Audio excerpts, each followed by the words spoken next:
Okay, so to move from this posture here to the more kind of traditional Aikido posture, I'm going to start by bringing my right foot behind and forming a triangle. Okay, so what I feel now, what I can observe in my body, is a slight tension down the inside of my back thigh and a slight tension here in the adductor muscles. And if I want to feel that more, if I really want a good sense of it, I can just twist my front foot round to the outside a bit and my back foot round. You've got to be careful of your knees if you do this. Don't try moving around like this. And I can feel that tension really gets quite strong there.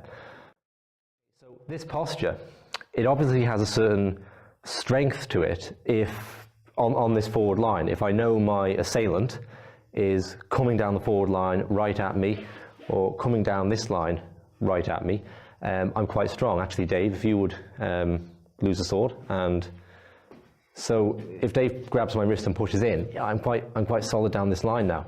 But if Dave was to push into my center point here, then I'm really not solid at all. Thank you. And as regards movement, I have some range of movement from this position. It's quite easy for me to go forwards and over in this direction. But this red square to my back left, that's a bit of a sticking point. It's really not easy or comfortable for me to retreat into that space. It's quite awkward because of the positioning of my feet has kind of locked me out of it.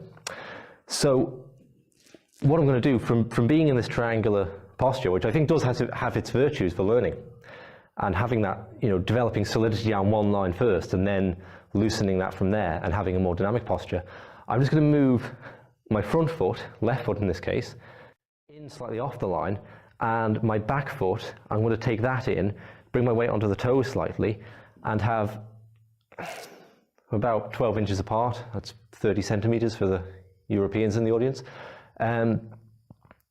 Posture here. So I don't have the same kind of all or nothing thing down this line, but I'm more dynamic, where from here I can move very easily through 360 degrees, change my feet around, anything. So David, again please, if I'm postured like this down this line, I'd have to turn to have that solidity there. But if David starts to walk around me and push in, then I can move and just keep him out all the way, because it's more dynamic. It's not the same kind of, I actually do feel a little more solid when I'm postured in the triangle, keeping Dave out here. But it's like I've put all my eggs in the basket that he's going to come down that line. And in Aikido classes, because a lot of the attacks they're choreographed, to be honest, people do, the instructor comes up and says, okay, now attack me down this line. But in reality, yeah, he can choose his line. So thanks David.